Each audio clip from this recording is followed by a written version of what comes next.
Ceci détruit lentement votre glande pinéale. Et non, je n'évoque pas une substance que l'on avale, ni une opération secrète.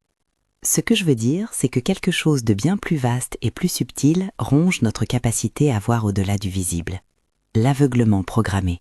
La prison perceptive qui nous a été imposée petit à petit par des forces et des récits qui préfèrent rester hors de notre regard. La glande pinéale, dans cette parole, est surtout un symbole, le siège de la vision intérieure, la porte du regard spirituel. Si vous entendez ce titre comme une provocation, c'est voulu. Il faut que nous sentions l'urgence de récupérer notre regard. Depuis des siècles, des voix marginales, parmi elles des textes retrouvés à Nag Hammadi, des écrits attribués à ce qu'on appelle aujourd'hui l'évangile de Marie, parlent d'un monde d'entités invisibles, d'un architecte inférieur appelé le démiurge, et d'êtres qui tirent leur force de notre ignorance. Ces textes ne sont pas le canon de l'Église telle qu'on la connaît, mais ils portent des images puissantes. Elles décrivent des choses qui se cachent précisément à la périphérie de notre attention. Selon ces sources, tant que nous restons aveugles, ces entités prospèrent. Mais dès que la visibilité s'installe, leur pouvoir décroît. Commençons par le diagnostic. Qu'est-ce qui est en train de saper notre capacité à voir? Ce n'est pas une seule chose, c'est un ensemble. D'abord, il y a des programmes culturels et émotionnels. Habitudes de regard, peurs apprises, réactions automatiques, qui réduisent la palette de ce que nous percevons. Ensuite, il y a la façon dont notre cerveau filtre le monde pour le rendre gérable. Il attache une pleine attention au centre de notre regard, là où se trouve la tâche, et relègue la périphérie à un statut secondaire. Ce mécanisme est utile, il nous protège d'une surcharge sensorielle. Mais il peut devenir une prison quand il nous empêche de capter des signes subtils, des présences, des textures de réalité qu'on appelle parfois spirituelles. C'est ici que le langage gnostique parle d'archontes, des êtres qui préfèrent l'ombre et la dissimulation, qui se nourrissent de notre non-regard. Le mot archonte ne figure pas dans la Bible canonique telle qu'elle, mais il revient dans des écrits gnostiques pour décrire des forces de contrôle et d'illusion. Le démiurge, pour sa part, est présenté comme l'artisan d'un cosmos imparfait, d'un système de voile autour des lames. Prenons ces images comme des métaphores puissantes. Il y a des mécanismes, psychiques, symboliques, relationnels, qui fabriquent des voiles et nous coupent de la vision intérieure. La pinéale devient alors l'emblème de cette vision endormie, ou calcifiée, au sens spirituel, non médical. Comprendre la mécanique de la perception aide à savoir où agir. Notre champ visuel se divise grossièrement en vision centrale et vision périphérique. La vision centrale est nette, détaillée. Elle nous sert à lire, à reconnaître des visages, à conduire. La vision périphérique est floue, mais sensible au mouvement, au contraste, aux présences qui n'entrent pas dans la fixation. C'est dans cette marge que se jouent souvent les choses invisibles, un frémissement, une forme qui ne devient claire que si nous la laissons apparaître. Le cerveau filtre en fonction d'intentions, d'habitudes et d'émotions. Quand nous sommes sur le qui-vive ou dans la peur, il verrouille encore plus le centre, rendant la périphérie silencieuse. Il existe une méthode simple, ancienne dans son esprit, pour entraîner cette périphérie et élargir notre regard. On l'appelle ici le regard doux.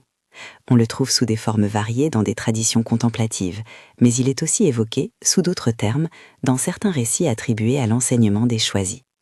Je vais vous la donner pas à pas. Rappelez-vous que c'est une technique spirituelle et perceptive, pas un médicament ni une garantie universelle. Testez avec patience, observez votre propre terrain. Installez-vous dans un endroit calme avec une lumière tamisée.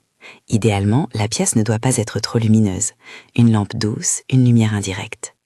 Asseyez-vous confortablement, le dos droit mais détendu, ou allongez-vous si vous préférez. Fermez les yeux quelques instants pour centrer la respiration. Inspirez profondément par le nez, expirez lentement par la bouche, 3 fois. Puis ouvrez les yeux sans forcer. Regardez devant vous sans fixer un point. Laissez votre regard être large, comme si vous regardiez une image sans chercher un détail. C'est un état de regard qui accepte la floue, la nuance, la périphérie. Au début, faites une version courte, 1 minute. Concentrez-vous sur l'espace autour du centre, le coin du plafond, la lisière du mur, le dégradé de lumière près d'une fenêtre. Ne bougez pas la tête. Si une image floue se présente, n'allez pas la chasser et ne la grippez pas. Accueillez simplement ce que vous percevez, couleurs, mouvements, sensations. L'un des premiers pièges est la peur. Beaucoup craignent de voir quelque chose. Si la peur monte, ramenez la respiration. Rappelez-vous que la compassion envers ce qui apparaît est la clé. Restez curieux plutôt que jugeant. Si vous voulez tester maintenant, faites 1 minute de regard doux. Installez-vous, tamisez la lumière, respirez 3 fois et laissez votre regard s'ouvrir. Quand on pratique régulièrement, 10 minutes par jour est une bonne cadence pour commencer, des changements se produisent. Les gens décrivent des frissons, des impressions de présence, parfois l'apparition d'une forme ou d'un mouvement à la périphérie. Cela peut être aussi subtil qu'un changement de texture dans l'air, une sensation au niveau de la tête ou une image fugace. Dans les textes gnostiques, ces apparitions sont interprétées comme des signes que l'on effleure le voile qui cache les archontes.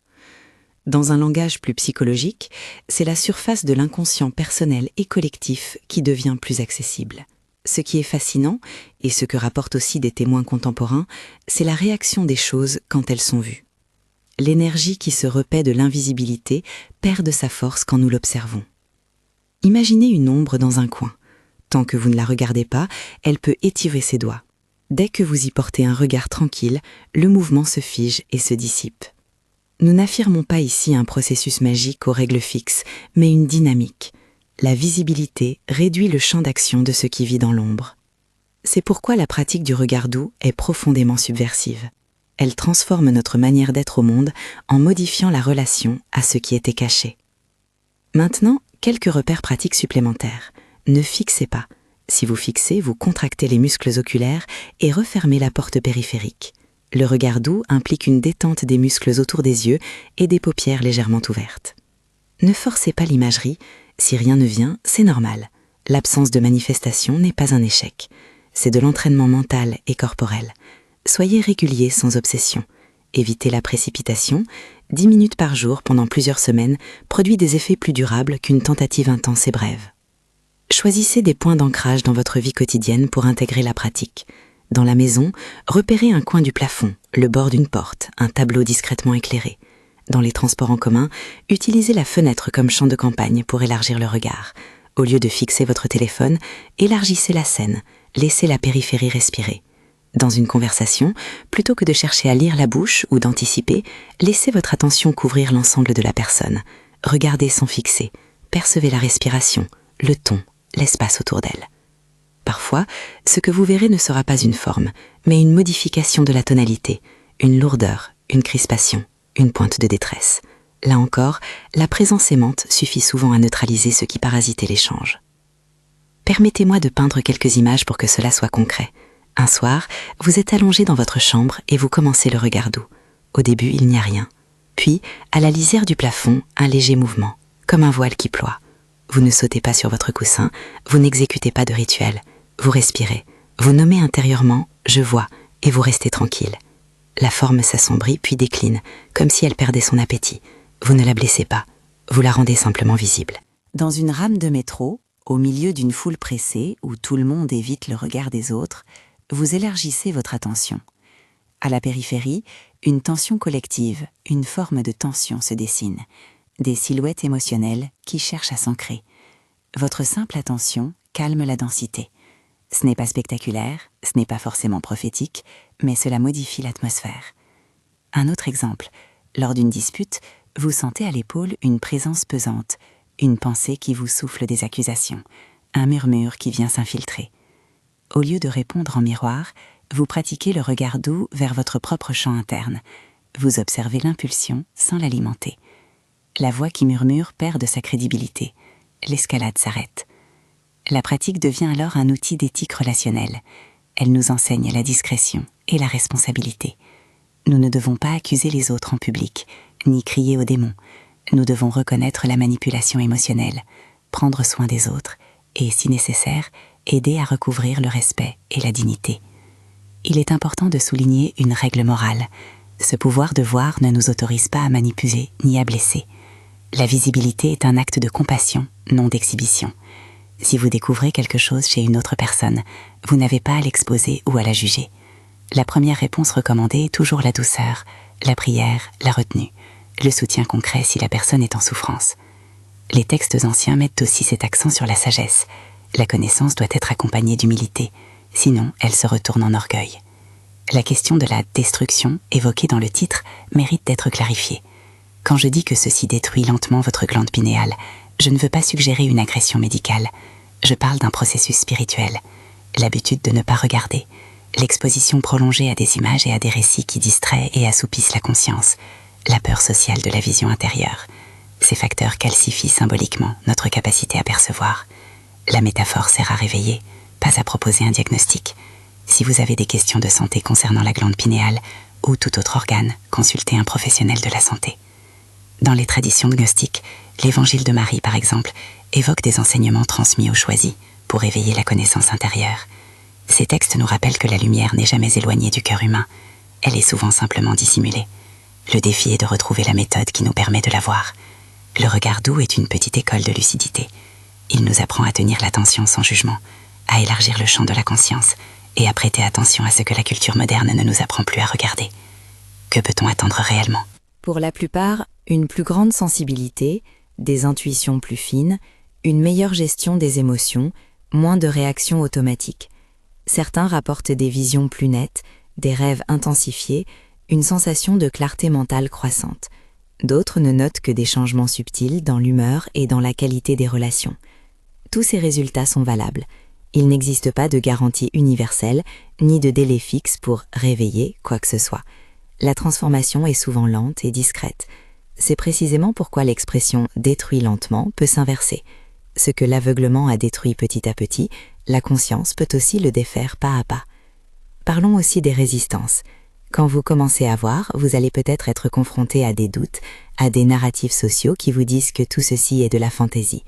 Vous pourriez rencontrer la peur, la vôtre ou celle des autres. C'est normal. La prudence est saine. N'abandonnez pas l'examen critique. Comptez sur votre communauté spirituelle, lisez, discutez, n'idéalisez pas l'expérience. Rappelez-vous que les textes de Nag Hammadi sont des sources à prendre avec discernement. Ils offrent des images, des paraboles, des chemins d'exploration, mais ils ne remplacent pas l'éthique, la raison et la bienveillance. Sur un plan pratique, voici une checklist rapide pour la mise en œuvre quotidienne.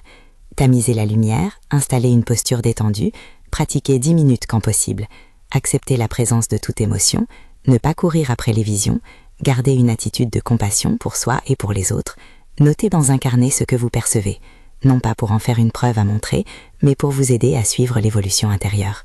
Et surtout, ne faire de la pratique ni une fuite ni une preuve de supériorité. Elle est un entraînement de la présence. Il y a une conséquence spirituelle profonde à récupérer ce regard, la diminution du pouvoir des forces qui se nourrissent de l'ombre.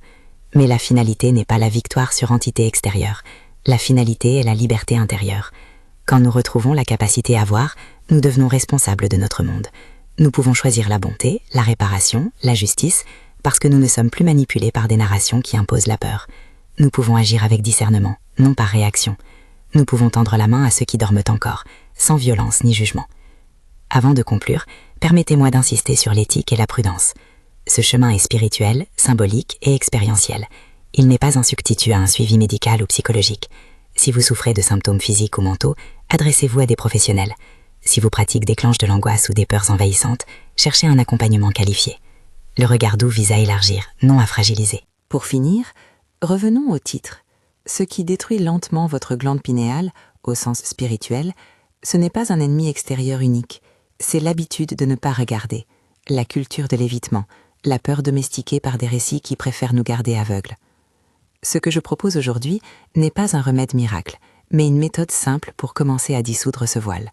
En ouvrant notre regard de façon douce et régulière, nous commençons à rendre visible ce qui était jusqu'ici nourri par notre ignorance. La visibilité n'anéantit pas sans raison, elle libère. Si cette parole vous appelle, si vous sentez l'envie d'essayer sur une plus longue durée, commencez par installer la pratique, 1 minute ce soir, 10 minutes demain, et voyez. Si vous êtes prêt à lancer cette expérimentation avec nous, écrivez « visible » dans les commentaires pour témoigner de votre intention. Partagez cette vidéo avec une personne qui pourrait avoir besoin de retrouver son regard. Abonnez-vous si vous voulez suivre les prochains partages où nous approfondirons des exercices concrets et des témoignages. Rappelez-vous enfin, la pinéale ici est un symbole, le siège de la vision intérieure et non une prescription médicale. Pour toute question de santé, consultez les professionnels compétents. Que notre regard s'ouvre avec douceur, que la compassion guide nos découvertes et que la lumière, même tamisée au début, finisse par illuminer ce qui a été longtemps voyé.